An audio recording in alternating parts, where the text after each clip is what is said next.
here on my Bond chair at home, avoiding the rain. Horrific weather. So I want to just make a little comment video. It's about the interview with Rick Beato and Rick Rubin on his podcast Tetragrammaton, which is a great chat. I love, obviously love Rick. Both Rick and Rick Beato. Wealth of experience and knowledge and musicianship, etc., and a great YouTube channel. And their conversation is, I'm only halfway through it and I just had to stop because I was having loads of thoughts and I want to kind of react to it. So go and listen to it.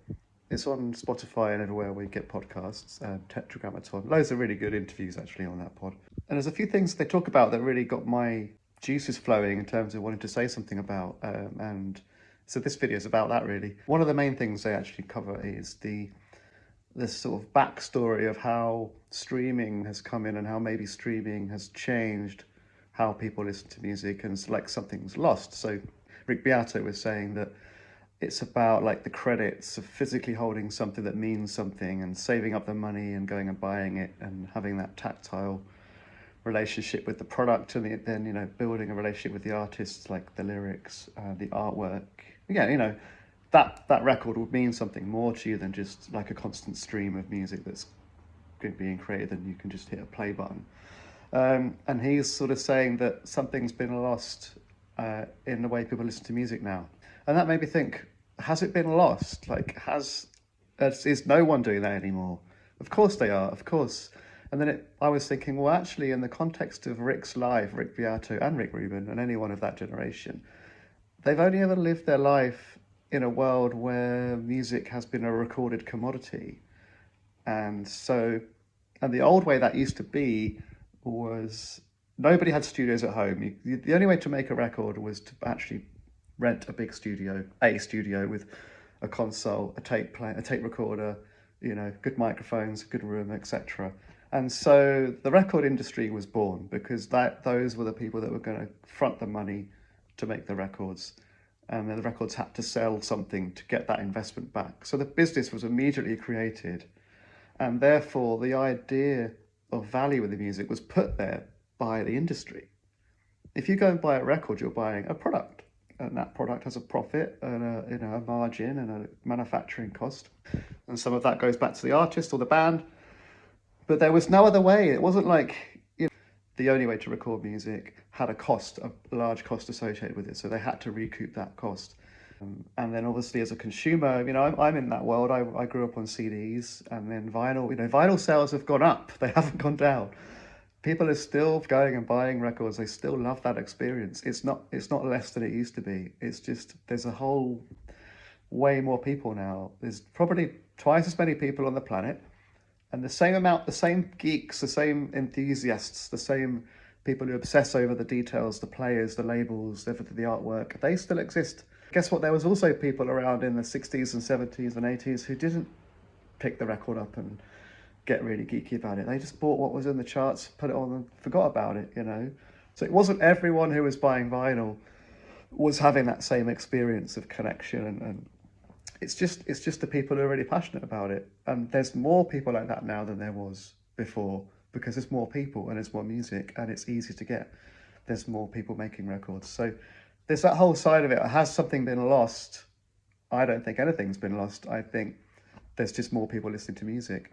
And secondary to this, now you don't have to have a studio to make music, and that's been the way since the 90s, really.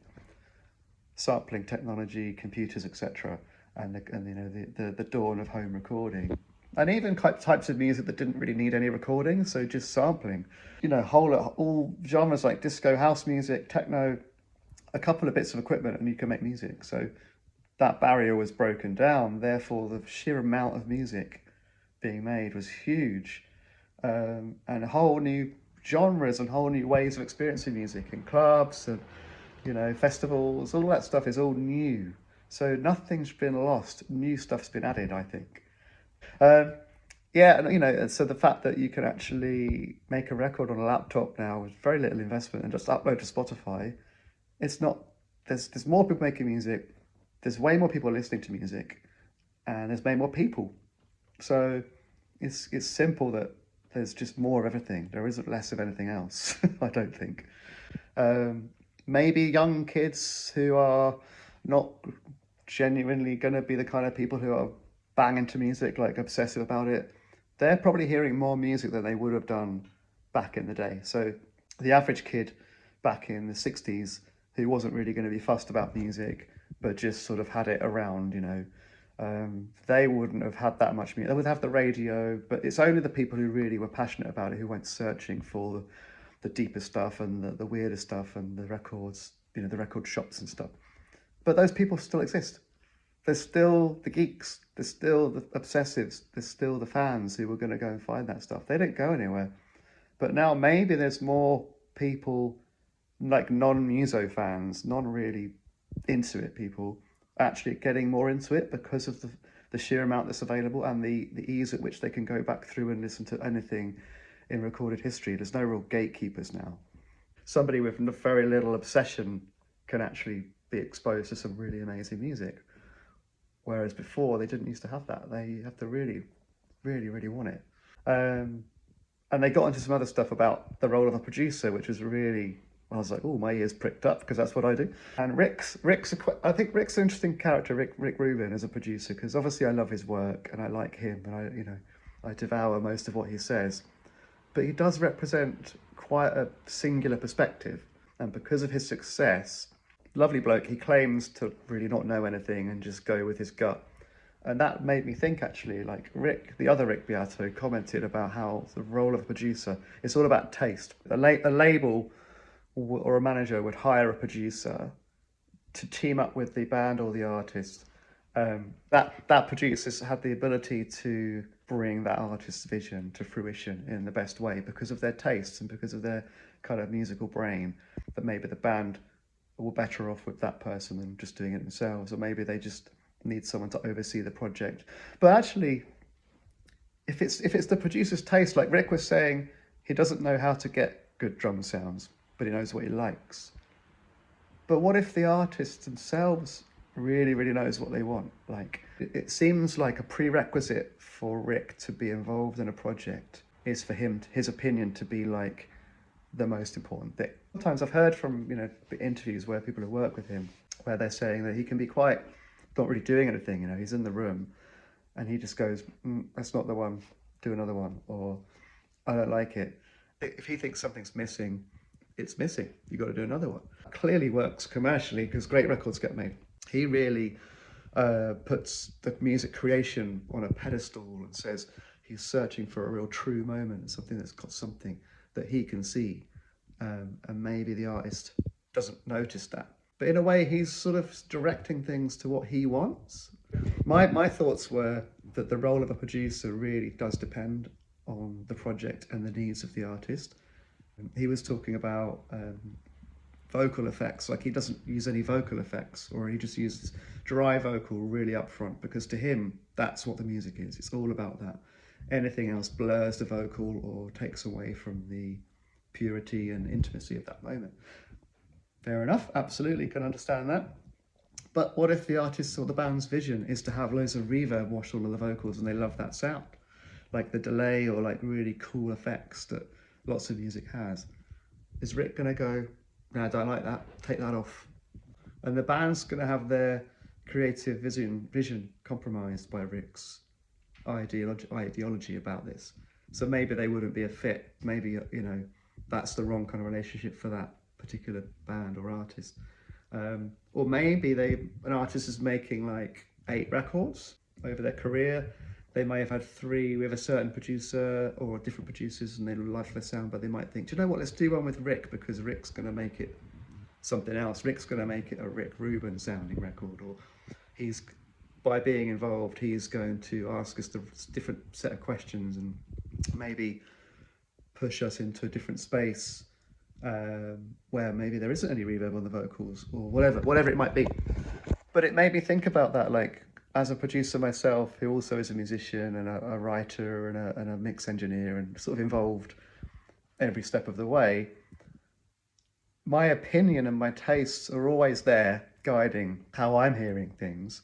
But I have trust in the type of artist who bring something to me where they know whatever their vision is. I don't have this thing where I'm going to go, no, that's not the one. my taste is better, my taste is right, change it. And I wonder if Rick does that, or whether if the band I wonder whether the bands push back to him and say, no, Rick, we want this. Yeah, I just really wondering about what that dynamic is with Rick, really. Because with me, somebody who wants me to lead the way creatively, I'm up for that. And there's been some really great fun projects I've had where I've literally done most of the creating, and then the artist has had a lot of input, and we've built something as a collaboration. You know, they're coming in saying, do you know what, I'm not really totally sure. I like you, I like your taste, I like your previous work or whatever, just do what you think, and then we can tweak it afterwards. And there's other artists I've worked with who are like, this is what I want, let's make it, and it's my job to sort of make that happen in the best way. It's less of a, my tastes are what's being put on the record, it's more my role to guide the process.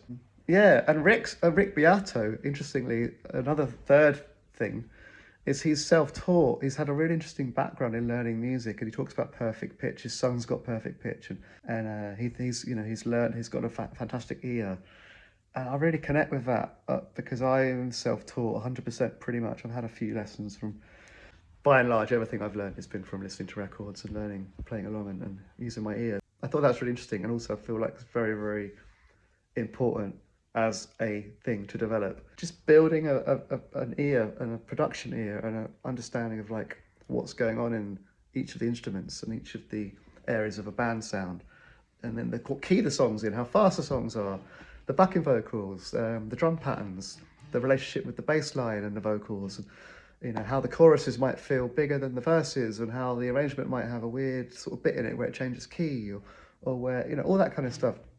Study, just listen to so much music and really absorb it all, and really kind of use your critical listening ear to build that that skill, because it will develop into a muscle. And when you start to hear raw songs with no instrumentation, you'll start to make connections. Oh, okay, that's got that strumming pattern, therefore that drum pattern might work, and then if that drum pattern works, we could then put a bass line on this vibe, or maybe it's a bass-led song. All those kind of things will be drawing from your own studying, from research, and from listening to albums, plus your own ideas, and plus the artist's ideas. Massive ramble, but that's what we do. Let me know what you think.